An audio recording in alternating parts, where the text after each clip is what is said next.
Only the greatest of humans are watching the After Hours Gaming League this evening. It's the semifinals, Google vs. National Instruments, and coming off to a strong start is, of course, the man in blue, his team, National Instruments, leading the series 1-0. Can this fine fellow bring it to 2-zip? Let's find out after we cheer for Banjo Island.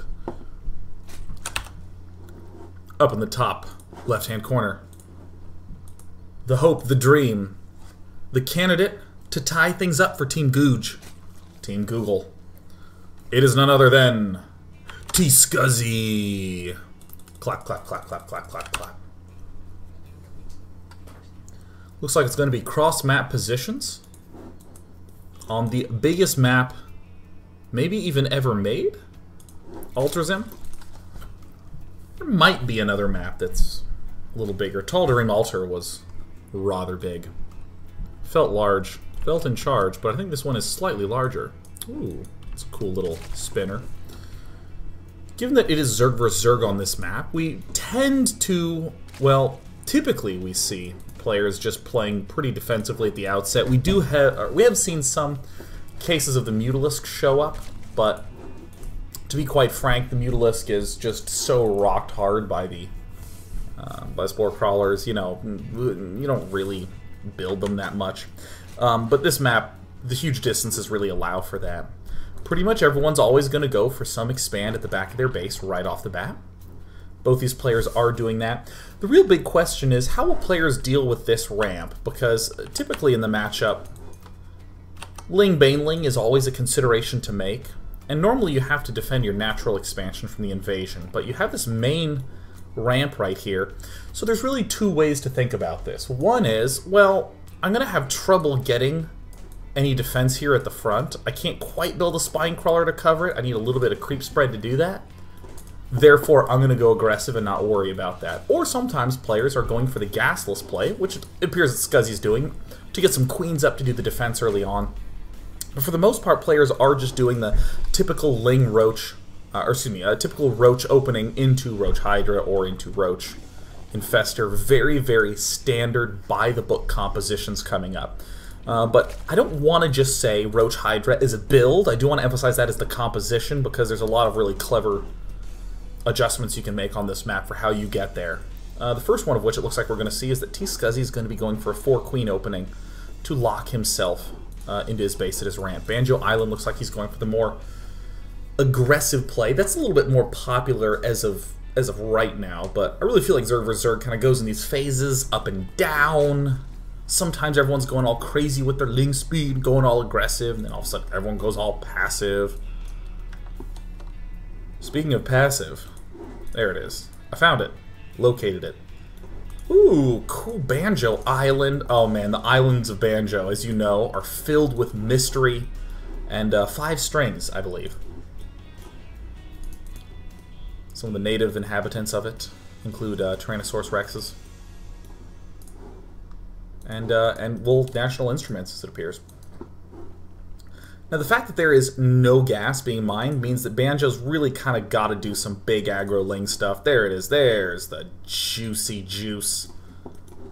Both players always do. Actually, when I say both players, I mean in a Zerg vs. Zerg, both players will always send a pair of Lings to Suicide Scout in. That's pretty much enough information for our blue player. Banjo Island. T-Scuzzy is just very obviously going for a 4-queen build.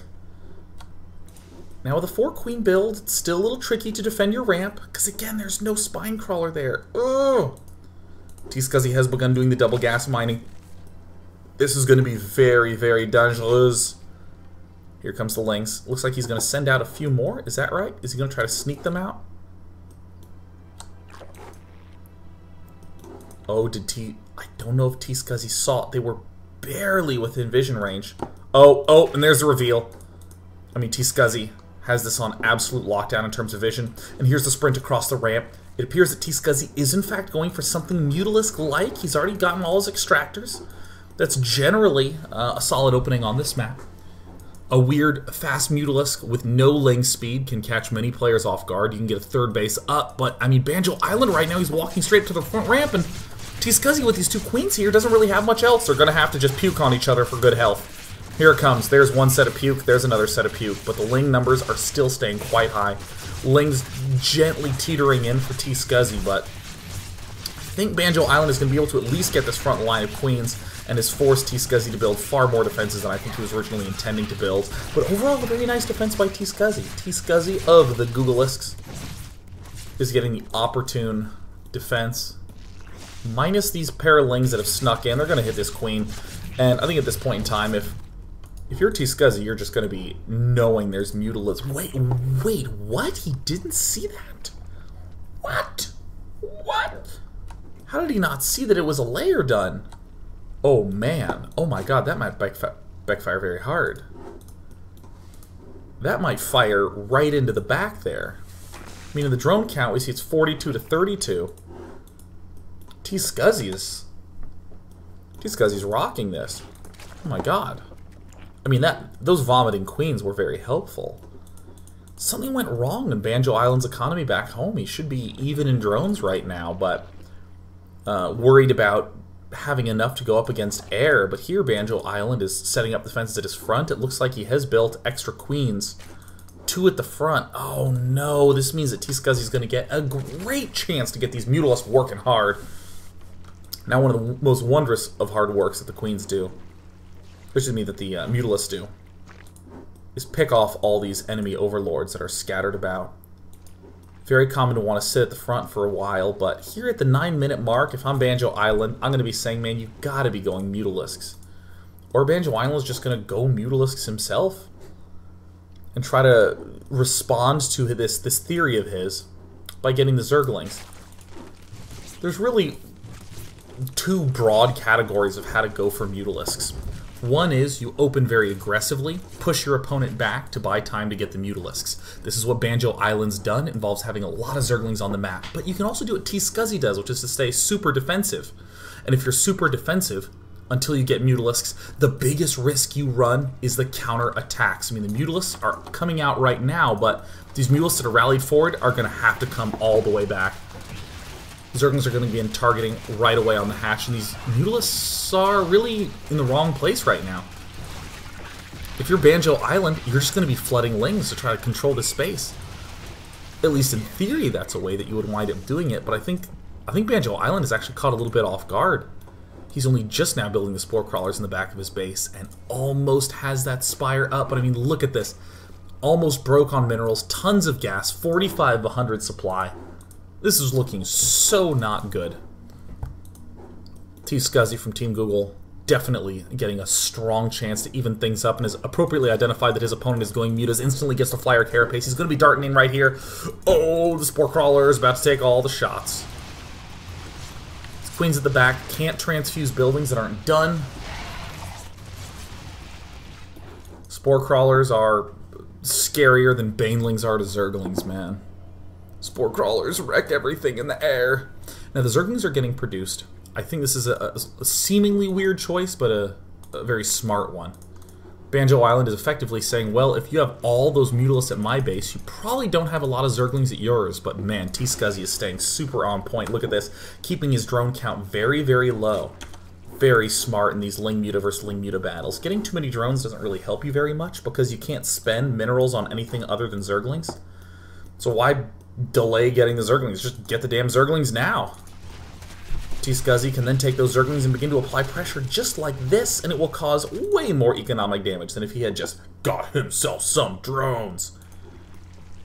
Lings are going to sneak in. Lings are going to be really red-cheeked to find out this layer has been here all along. Oh, dude, we totally should have scouted. You are super right.